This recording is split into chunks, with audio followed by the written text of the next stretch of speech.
नमस्कार मेरे YouTube fan हमेशा वॉइस में आप लोगों का स्वागत है। कहानी अच्छी लगे तो लाइक कीजिएगा, कमेंट कीजिएगा और चैनल पर न्यू है तो हमारे चैनल को सब्सक्राइब कीजिएगा।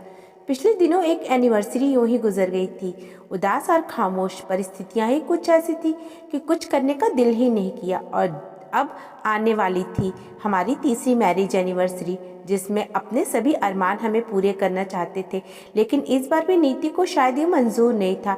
तभी तो एनिवर्सरी से 15 दिन पूर्व हम दोनों के बीच झगड़ा हो गया और अनु नाराज होकर मैके चली गई। झगड़े की वजह बेहद संजीदा थी। पिछले माह अनु की मम्मी को हार्ट अटैक हुआ था। कुछ दिनों तक हम उनकी देखभाल करते रहे। जब तबीयत कुछ संभली तो मैं अनु को लेकर के घर आ गया, पर घर आकर वह सहज नहीं हो पा रही थी। उसे हर पल मम्मी की चिंता सताती रहती थी। उसके पापा का कुछ वर्ष पूर्व ही स्वर्गवास हो चुका था। एक बड़ा भाई व भाभी थे जो विदेश में सेटल थे। अनु अपनी मम्मी को अपने साथ रखना चाहती थी, किंतु इन संदर्भ में मेरी अवधारणा बिल्कुल स्पष्ट है। मेरा मानना है कि माता पिता की देखभाल करने का फर्ज बेटे का होता है, ना कि बेटी और दामाद का। उस दिन में हम दोनों में बहस छिड़ गई। अनु बोली थी, बेटे अपने फर्ज से विमुख हो जाएं तो क्या किया जाए? माता पिता को यूं ही छोड़ दिया जाए बेसहारा तिल तिल मरने को? तुम जानते हो भाभी मम्मी के साथ नहीं रखना चाहती है और भैया को उनके आगे चलती नहीं है। अनु, तुम एक बार मम्मी को अपने साथ ले आई तो फिर भैया मम्मी की ओर से बिल्कुल बेपरवाह हो जाएंगे।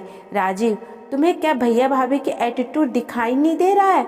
इतने दिनों से मम्मी बीमार है, पर उन्होंने मम्मी को देखने आना भी आवश्यक नहीं समझा। एक दो बार बस फोन कर औपचारिकता निभा दी। मैंने उसकी बात का कोई जवाब नहीं दिया। उसने प्रतीक्षा की।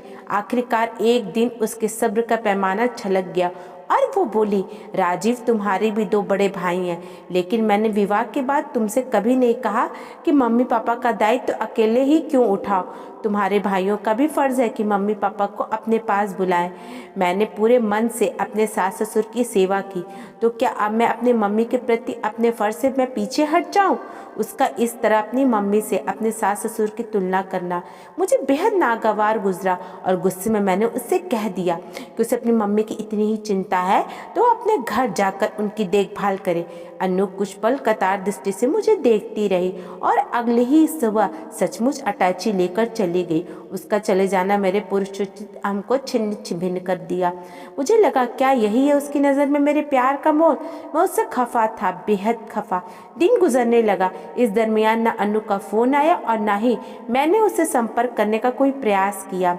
किंतु वक्त एक ऐसा अजीब शय है कि जो जो गुजरता है बड़ी से बड़ी घटना की चुभन भी कम होने लगती है।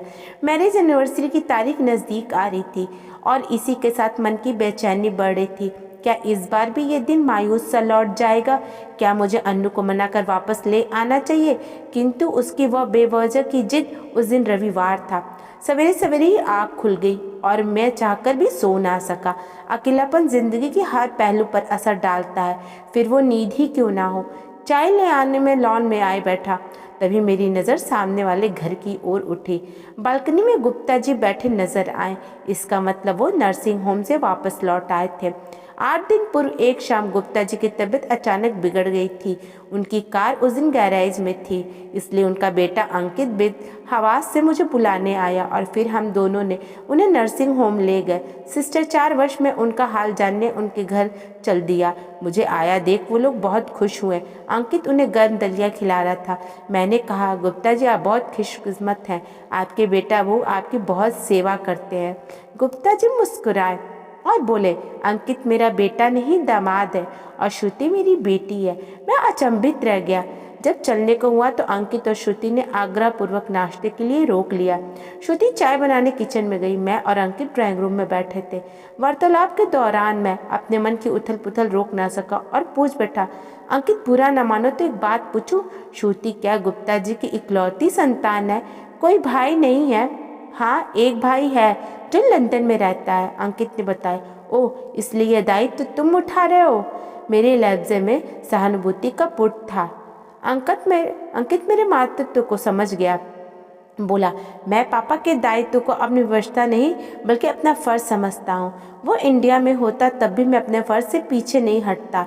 एक बात बताओ, जब स्त्री के लिए सास ससुर की सेवा करना उसका कर्तव्य है तो पुरुष के लिए क्यों नहीं? हर बात की उपेक्षा स्त्री से ही क्यों की जाती है? पुरुष से क्यों कोई नहीं करता? ये तुम्हारा बड़प्पन है जो ऐसा सोचते हो, अन्यथा आज भी लोग पुरानी मान्यताओं से ही जुड़े हैं कि माता पिता की देखभाल बेटे करते हैं, ना कि बेटियां। मैं बोला, हम लोग पढ़े लिखे हैं राजीव, हम ही इन वर्जनाओं को नहीं तोड़ेंगे तो फिर कौन तोड़ेगा? मैं तो एक सीधी सी बात जानता हूँ, यदि हम वास्तव में अपने जीवन साथी को प्यार करते हैं तो उसकी भावनाओं को, उससे जुड़े हर रिश्ते को हमें उतना ही सम्मान करना चाहिए जितना हम उससे अपने लिए अपेक्षा रखते हैं। श्रुति भी अब तक चाय लेकर आ चुकी थी। वो बोली, भैया, लोग अपने कंफर्ट के हिसाब से मापदंड बना लेते हैं। पुरानी मान्यताओं के अनुसार माता पिता की संपत्ति पर सिर्फ बेटे का हक होता था, पर अब तो बेटियां भी बराबर की हिस्सेदार होती हैं। फिर दायित्व उठाने से गुर्जे क्यों? बेटा हो या बेटी, हर बच्चा अपने दायित्व को समझे तो वृद्धाश्रमों की आवश्यकता ही ना पड़े। अंकित और श्रुति की बातों ने सीधे मेरे हृदय पर चोट की। ऐसा लगा मानो वो मुझे आईना दिखा रहे हों। अपनी अवधारणा पर मुझे प्रश्न चिन्ह लगा दिखाई दे रहा था। आज तक मित्रों के बीच बैठकर बड़ी बड़ी बातें किया करता था, नारी के अधिकारों और समानताओं पर लेक्चर दिया करता था। आज समझ में आया मेरी कथनी और करनी में कितना बड़ा अंतर है। क्या मैं वास्तव में अनु को हृदय की गहराइयों से प्रेम करता हूँ? यदि हाँ, फिर क्यों नहीं उसकी भावनाओं को महसूस कर सका? उसके प्रेम में समर्पण था, कर्तव्य में आस्था थी। जिस समय मेरा विवाह हुआ था, पापा का किडनी का इलाज चल रहा था। वो डायलिसिस पर थे। साल भी पूरा नहीं हुआ कि उनका स्वर्गवास हो गया। पापा के चले जाने से माँ एकदम टूट सी गई थी। अनु ने उनके दर्द को समझा, उनके अकेलेपन को बांटने का यथासंभव प्रयास किया और इसके लिए उसने अपनी जॉब भी छोड़ दी। एक शब्द उसने आज भी मेरी स्मृति में अंकित है। उसने कहा था, राजीव, जॉब का क्या है, वो तो मुझे बाद में भी मिल जाएगी, लेकिन इस समय माँ का अकेलापन उन्हें डिप्रेशन में डाल सकता है। और आज जब मेरी बारी है तो इन तथाकथित वर्जनाओं का सहारा लेकर मैं अपने कर्तव्य से पीछे भाग रहा हूँ। मेरा मन पश्चाताप से भर उठा। अन्नू को मनाकर घर वापस बुलाने के लिए हृदय छटपटाने लगा, किंतु किस मुंह से वहाँ जाऊँ? सब कुछ जान लेने के बाद क्या उसकी मम्मी अब यहाँ आने के लिए सहमति होंगी? क्या सोचती होंगी वो मेरे बारे में? उन्होंने मुझे इतनी ममता दी और मैंने वो पूरी रात आंखों में ही कट गई। अगली सुबह मुंह अंधेरे ही मेरे मोबाइल की घंटी बज गई। हेलो, मैं बोला। दूसरी ओर से मेरे मित्र पंकज की आवाज़ आई, हैप्पी एनिवर्सरी। ओह थैंक्स। तभी उसकी पत्नी अर्चना चहकी, हैप्पी एनिवर्सरी भैया। अन्नू कहाँ है? उसे फ़ोन दीजिए, अन्नू अभी सो रही है। मैंने झूठ का सहारा लिया। ठीक है, हम चारों दोस्त रात में तुम्हारे घर आ रहे हैं, डिनर वहीं करेंगे। क्या? किंतु किंतु परंतु कुछ नहीं। अन्नू के हाथ का खाना खाए काफ़ी दिन हो गए। पंकज ने साधिकार कहकर फ़ोन रख दिया। मैं दुविधा में फंस गया। अब क्या करूं? अन्नू को बुलाना पड़ेगा, अन्यथा हमारे झगड़े के बारे में सभी जान जाएंगे। हिचकिचाते हुए मैंने उसे फ़ोन मिलाया। दूसरी ओर से उसकी आवाज़ आते ही मैं बोला, कैसी हो अन्नू? ठीक हूँ, उसने संक्षिप्त सा उत्तर दिया। मम्मी कैसी हैं? मैंने पूछा। दूसरी ओर लंबी खामोशी छा गई।